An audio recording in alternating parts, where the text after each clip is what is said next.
And when I came to visit you one time, I told you about, hey, I have these audios that you need to listen to. The Dave Ramsey. Yeah, I went to this training on Financial Peace University, FPU, and you need to listen to it. And for you, what you took from it is that I want to control your money. And why am I telling you what to do with your money? Those type of things. That's what you took from it. You never listened to them. Hello, I'm Tijani Musa. And I'm Yasmin Musa. And this is How We're Doing It.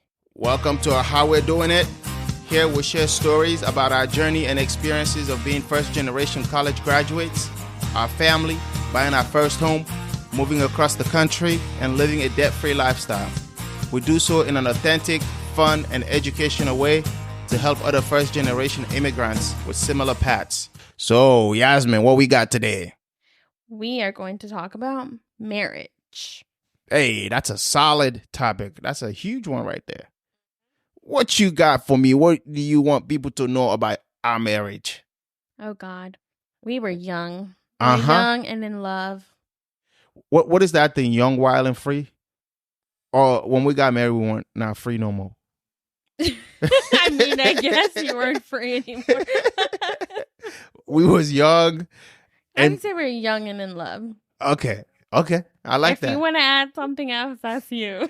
I guess we was not wild once we got married. I wasn't wildin'. Before marriage, though? Before marriage, was I wildin'?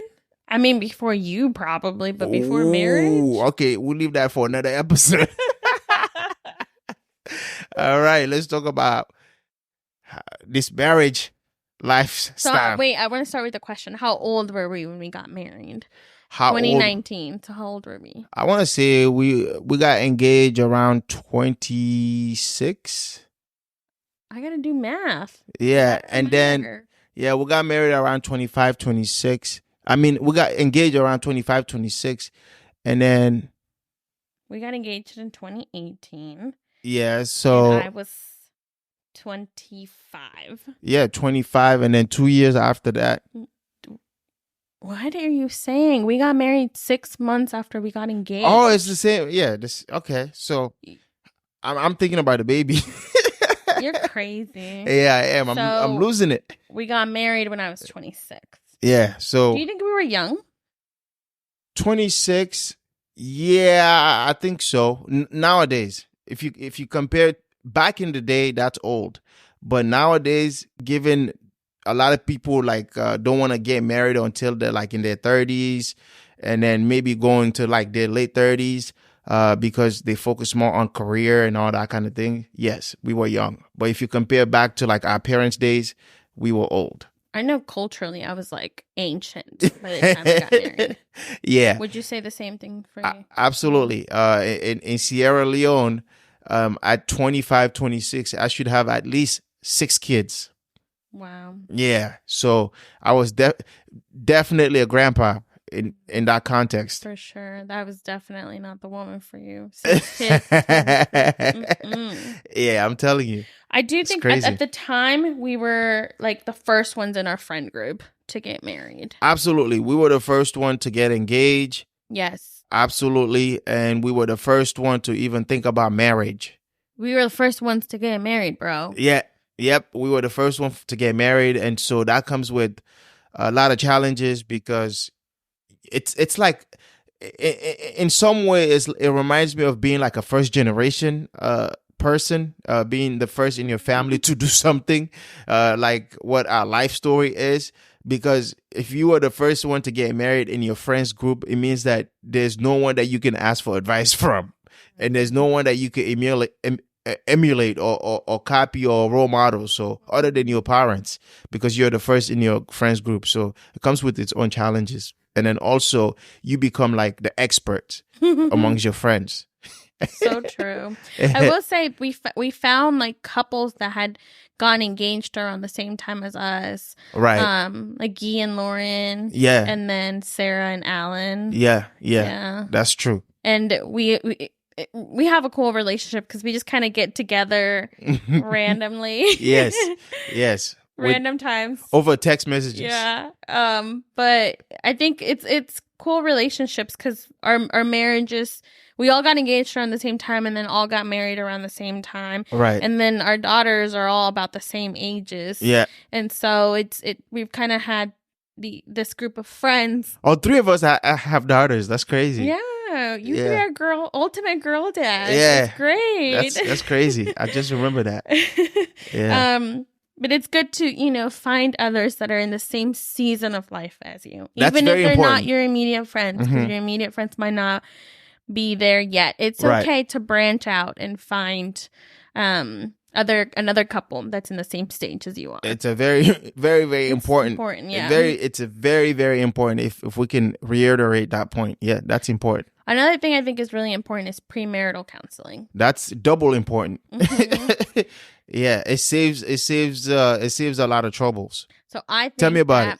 I think that if you invested more in premarital counseling than you do in the wedding, the divorce rates would not be as high. That's a good point. I think so, because lavish wedding, elegant weddings, for who? Right, like at the end of the day, it's about that marriage, right? It's about that union, that couple, becoming one person and agreeing to love each other and be there for each other through thick and thin. And so I think if you invested in it, I think you would focus more on it. You would get more successful marriages. That's important. Let's stick with the premarital counseling for a second. What are some of the things that you think you learned from there that are helping our marriage? So I know there were like the big points that we talked about that I remember were like finances, like getting on the same page about that, which was huge for us. Oh, yeah. Because I was a huge spender. Don't talk to me about my money because I work very hard and it's my money. And don't tell me what to do with it. And I remember what do we call her? Our coach? Our counselor? Yeah, counselor. Our counselor advised us to make a budget for homework. And somehow I got out of it, guys. To be completely honest with you, if I had not gotten out of that homework, I think you and I would have started our debt-free journey much sooner. Oh, yeah. Yeah, because I remember you were in we had just graduated from college and you were in North Carolina. And when I came to visit you one time, I told you about, hey, I have these audios that you need to listen to. The Dave Ramsey. Yeah, I went to this training on Financial Peace University, FPU, and you need to listen to it. And for you, what you took from it is that I want to control your money. And why am I telling you what to do with your money? Those type of things. That's what you took from it. You never listened to them until your friend decided to tell you the same thing. And give her a shout out. And the light switch turned on.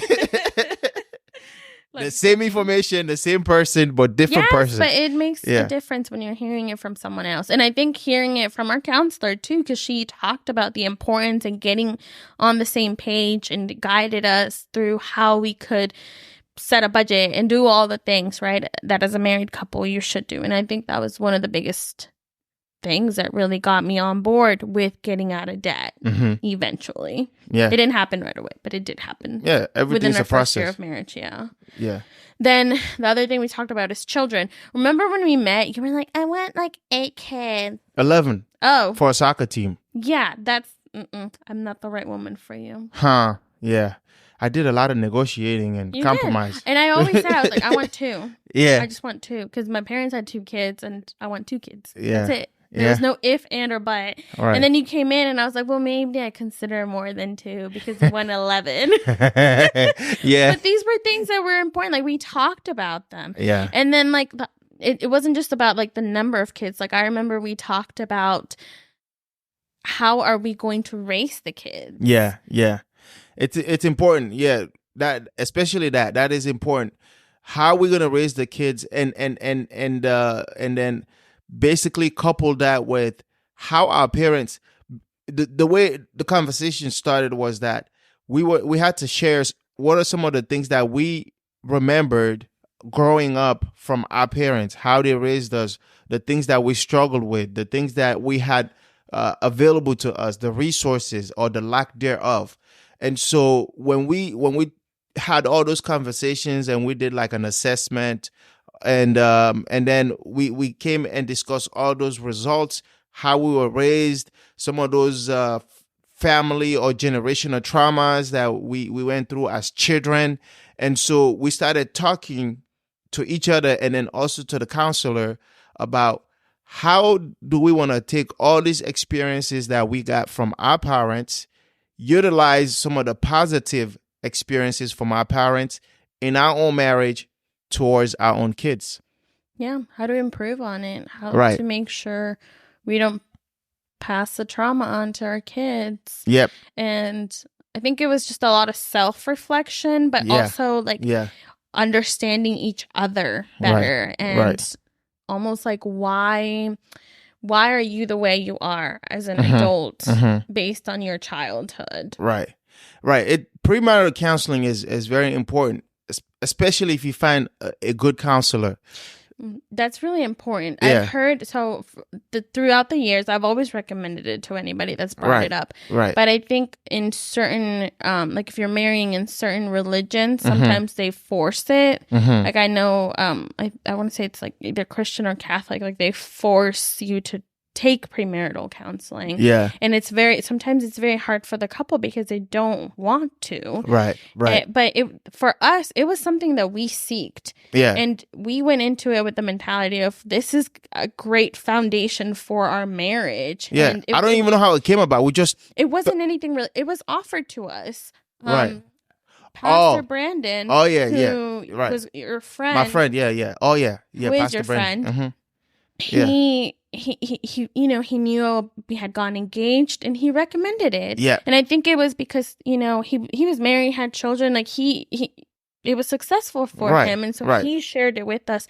And it wasn't anything, I mean, we talked about religion, right? Right. Just to get on the same page about it. But it Right. wasn't anything that was forced on us for religious reasons, like to get Right, married, right? right. Like a requirement. It wasn't that way. Of course. Yeah. I mean, Pastor Brandon is Christian and we're Muslim, so it's not because of any religious anything. It's just that we thought that it was very important to have our marriage on a strong foundation of understanding, because you are from Mexico and I'm from West Africa, Sierra Leone. So we have very, very different upbringings and then backgrounds, and then we also have lots and lots of similarities. And so in that premarital counseling, having a good counselor to be like the intermediary between you and your spouse, and just being able to bring personal things that you normally would not, discuss with friends there, and knowing that that person would not judge you or wouldn't say anything to that appears to be judgmental, is one of the most relieving thing you could do. Like it's amazing. And whenever we leave that class, the conversations always continue at home, and we keep talking were always about assigned homework, and Right. their homework was to talk about and work together. and work together. And we even discussed like conflict and how to have. Oh yeah, instead it's of important. conflict, I don't Yeah. remember Constructive. constructive. Yeah. Yes. I don't remember Constructive the- versus destructive Yes, conflicts. Yes. I don't remember the terms that are, but I remember learning about it and learning how to fight. Oh, okay. Not the way she put it, because the way she put it, that's destructive conflict. She wants to fight and knock me out. And yeah, it's just, having those little arguments, when an argument arise, what are some of your approaches to like arguments or like disagreements or stuff like that? For me, like the way I normally do or attend to or approach like arguments or disagreements is I try to avoid them. Avoid the arguments, and then I always tell Yasmin there's a place and time for talking about or discussing these things.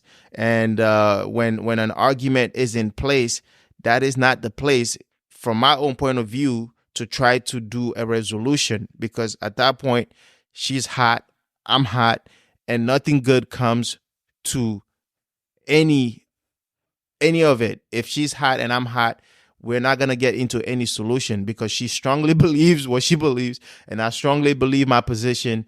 And so where are we going to have a solution? And so my approach is always to avoid it and then come back to it and discuss it.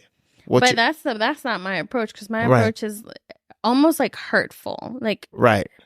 just hurt, and then apologize, right? Right, And right. so when my response to you avoiding it by walking away or avoiding it by giving me the silent treatment, right, was get louder. I know I don't get physical. I've never gotten physical. Right. But it was get louder and Like poke, you thought I'm ignoring you. Poke, hurt. Right. To the point where I get you to talk, but all I'm really doing is hurting you and then hurting myself in the process. Exactly. Just throwing gas, they say, to the flame. Literally. And we've came a long escalate. way. Yeah, escalate We've it. came a very long way since. I'm proud of us. Yep. We're doing. We barely fight. It's like petty disagreements. Petty little arguments. Usually, most of the time, maybe agree or disagree with me, it comes from you. Yeah, because you don't Because clean up after yourself. yeah, sometimes you forgot something. Like, she would tell me, she would cook, right? And then she would tell me, put the food in the fridge. And she's not telling me exactly how she wants me to put the food in the fridge. What I'll do, I take the whole pot and put it in the fridge. Bro, you took my crock pot and put it in the fridge. You said to put the food. Make sense. You said put the food in the fridge, so I take the crock pot and put it in the fridge. Why couldn't you grab a bowl and put it in the bowl so you wouldn't put the crock pot in the fridge? Just communication. No, common sense is not common. Don't even try to say. You have no common sense. Don't even, now you're trying to fight me. Don't even try to say use your common sense, because it's not common, okay? You said put the food in the fridge. I take the food, the crock pot where the food is in, and I put it in the fridge. And then she fights me. And then I used to also take, say I eat, right? And I don't finish my food on a plate. I'll take that plate and use another plate, cover it up, and then put it in the fridge. And we have bowls with lids. Okay. We have Tupperware. All right, so these lids for that. These are some of the stuff we discussed. I think it's like learning to live with each other. Yeah, right? it's a very important. Yeah, it's very important. Learning, the things that are gonna make me upset. Yeah, things I don't like. Right. How I want to enjoy my space, and then same thing with you. Yeah, and maybe your love language also. My love language, those type of things. Oh, the love languages. We definitely talked about that. Oh yeah, we did. That's important. I think I remember. Yeah, I think we ended up redoing the assessment. So we talked about love languages. Just understanding your partner. What makes Yasmin ticks, or what makes her calm, relax, enjoy her time, and just understanding her likes and dislikes, and then move in a positive direction, positive frequency, making sure that I don't piss her off. And the same thing from her to me. And then also we talked about our values that we grew up in, and then the values that you and I want to create for our own family, which is basically founded on the basis of having a family that, that loves God and then prays and asks God for things, those type of things. So all of those things are very, very important.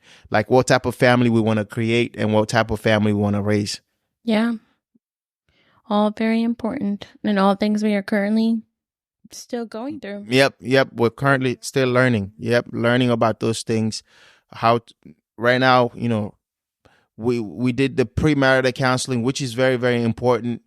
And then that premarital counseling also put us in a position where we want to talk about finances, and those finances led us to being debt free from negative $34,000 combined in debt to now having zero debts. Well, we have a mortgage. Everyone has a mortgage, including millionaires. But aside from the mortgage, we don't have consumer debt. No. We have a fully funded emergency fund. Yes. Basically, whatever we want to buy, we don't buy. We sleep on it. Yes. We don't buy right away. No impulse buys. Right. We sleep on it, wait for the right time, save up if we need to, and just communicate. We talk about money. All the time. All the time. You are the accountant. I am the accountant. I'm the budgeter. Yep. And I love that. And you do great on it. When I'm sleeping, you're budgeting. We go to bed at 10:30 and you're up till 11:30. Till 11:30 doing On my phone. Not always budgeting, but I'm on my phone. Yeah. Anyways, I would say like for our first year of marriage, that was our biggest highlight because most of our first year of marriage was spent just trying to get out of debt. Yeah. We got married in April 2019. And Yeah. when did we start? Like June of 2019? Yeah, we got married, and then 8-9 months later, we were out of debt. We were very intentional about it. From $35,000 in debt to zero. We paid off our cars. We paid off all our little credit cards and all those things. We paid off all the little debts that we incurred, maybe from college or something like that. We took care of everything, and we had our foundation. We're starting our foundation fresh, with no debt, and then we started, accumulating wealth, and then working very hard, extremely hard. I think getting out of debt, that's a whole different episode we can talk about. Yeah, it is. And we've done an episode on that before. Yeah.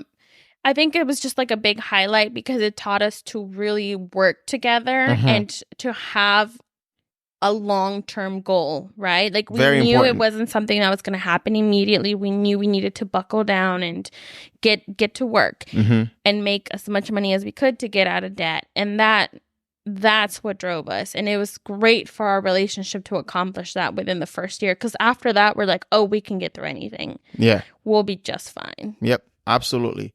And another thing is, when it comes to, being married, you just got to support and understand each other. I think that's very important, right? Because for me, like I said, I do my part at the house, and I'm not a fool. I'm not dumb. I know exactly that my wife does maybe 80% of the things at the house to ensure that our house is fully functional. Because of my wife, Yasmin, is the reason why we call our house a home, because she makes it becomes a home. Other than that, it would just be a house where I just come and sleep and then leave. But because of her, it is a home, and it's a warm, loving home. And so I understand that. And so my responsibility as a partner is I try to do some of the things that I take things off of her, right? I make sure that, all the bills of the house are paid on time. Everything inside the house that has to do with mechanical things like the cars, taking the cars to the mechanic, oil change, all of those things, maintenance, all of those things, repairs, all of those things, I handle those. Landscaping, cutting grass, taking care of my garden, everything outside. Yasmin, we've been here for a year. She hasn't been in the backyard for more than 5 times. And so she does not even know what the grass look like. So everything outside is the water running on the grass, landscaping, irrigation, all of those things, I handle those. Plumbing issues, I don't technically do plumbing issues, but when they come about, I make sure that the right person handles them. So all of those big things, if you will, or small things, are handled by me. And those nitty-gritty things to make a house a home, my wife is the chief commanding officer. She handles those things. She makes sure that laundry is done, make sure that the house is clean. Sometimes I help with groceries. So just being there and being supportive and understanding each other is a very important skill. I would say it's a skill because it's something that you can learn and improve on. And it's very important for your marriage. Learn to share the workload. The Yes. cooking. I remember when we got married, I was still in grad school. And I remember there were times when I barely had time to eat. Yeah, literally. Because you would full-time work and then full-time school. Yeah, and I remember I would tell you, I have a really busy week. Can you cook for this week? And you would take care of doing everything, the grocery shopping, the cooking, even the cleaning. But I think the biggest thing about making sure that you're sharing that workload is communicating. Yep, because the that's the mental load foundation. can be really big. And I know we've had our, now, right? Almost 5 years later. Ooh, 5 years, almost. Almost 5 years later, right? are still learning, and there's it's changed because now we added kids to the mix, Right. and that brings on different challenges and therefore need more communication. Yes. And you know, I've had my instances where I'm just like upset because I'm like, oh, I have so much to do. Like, he doesn't understand that I have to make the grocery list and I have to do this and do that and do that. And I think it's just like being really honest and saying, I need you to do X, Y, and Z because I have all these other things going on that I got to plan for or do. Yeah. And I need you to do X, Y, and Z. Yeah. Yeah, it's just being, be intentional and be clear and be direct. And sometimes, like, I like to that you just kind of wait to see where can you help. I don't have to tell you anything. Right. You just kind of, you know, if you see me in the kitchen, you're like, how can I help? What can I do? And you know, you're quick to help. You don't, you know, even if it means you have your football on your phone while you're chopping onion, you know, you do what you got to do. And I feel like that helps me, and then, you know, that helps you in return, right? Like it's a balancing act. We're balancing it together. It's a lot. You know, we both work full time. Yeah. We both, you know, after work have to take care of our kids and do all the things and run the household. So it's just about learning how to communicate and taking ownership of the workload when you need to. Yeah, I think, if I can add on communication, it's very important, like you said. And I think for married couple, especially young married couple, I think it's very important to get at a point where you are comfortable communicating with your partner before becoming parents, because that is an added parenting communication is a whole. For me, I learned that parenting communication is a whole different type of communication with your partner, and so mastering each other's communication before adding another person, I think, can serve you really, really well. So I have a question for you. You and I waited, right? Like, right. We were 2 years into our marriage when Jocelyn. Yeah, you wanted to wait 2 years to enjoy each other's marriage, yes? Do you think that was a good idea? I think it was a great idea because we dated for a while, right? But what I've noticed also, the way we was communicating as like dating couple was different from when how the way I saw it. I thought it was different from the way we communicated when we became engaged. And the way we communicated when we became engaged, I also found it different from the way we communicate when we're married. And then obviously the communication of marriage is different from parenting, but it all adds up. It's cumulative. Understanding each other as a boyfriend and girlfriend, and then understanding each other as a fiancés, and then understanding each other as a married couple, and then parents. It's all connected, if you will. Really? Manifest? Yeah, it's all connected and it's all cumulative. Yeah, no, but I have to agree with that because you're setting the foundation from the beginning, right? Like when you and I began dating, we were young, but we didn't begin dating to just mess around. Like it was with intention, right? Like where is this going type of thing. Right. And you're right. Like from the beginning, we worked to build on what we knew. Right. So that's it's very important. And so do you have anything else that you wanted to add on this issue of marriage? Of marriage? Marriage is not an issue. Or should I say this journey? This episode, yes. This journey of marriage, yes.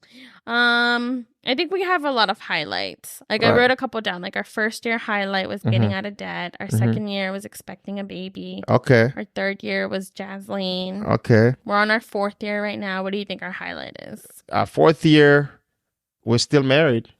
Being homeowners, I think like it's been different. Yeah. Good different. Yeah. I think that deserves an applause. Yeah. And then we added our extra baby, Leo, into our picture. So I think that, you know.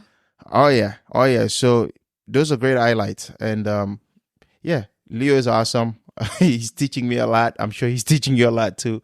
And we're learning a lot from him and then also from Jasleen. And together they make the Mighty Two. The Mighty Two. Mm-hmm. They are great kids. Yeah. Anything else? All in all, to say I love you and I'm glad we're still married. I'm glad Huh. I chose you. Oh, I saw this the other day. Like when you're choosing your partner, think wisely because they're gonna be, the parent of your child and all the things. And I was like, I'm really proud of myself. Like I chose wisely. I chose someone who loves me for me, someone who, loves our daughter and cannot be a better example, and just an amazing father figure. And, I applaud myself for making the right choice. Instead of crying, I'm going to applaud this. Well, thank you. I feel the same about you. I think you were made for me, and my greatest achievement ever is meeting you. And I love you, and I love the journey that we are in together, trying to define what the American dream is for us. And we started out negative, but we're building together. And because we started the way we started, I feel like everything that we've been able to achieve thus far, we take it more seriously and we protect it together. And so I really love you, and you add to my bucket of happiness, you add to my joy, and you add to who I am as a person, as a husband. And no, the people that are listening to this episode, they're not in the studio, but I can say that you are crying right now. You're not? No, I'm okay. not. All right. You look like my heart's still warm. And okay. That's all. Thank you. Okay. You have anything else? Good. All right. Well, I think we've had a solid episode, and I've enjoyed recording this episode. This is fun. And so we're going to close this episode now. Choose wisely. That's right. You got to listen to Yasmin. Thank you for listening to another episode of How We're Doing It. We want to hear from you. Contact us at hwdipodcast@gmail.com or leave a comment. If you like the show, consider subscribing in order to get notified of new episodes. Thank you for listening, and we'll see you again on the next episode. Mama. Bye-bye.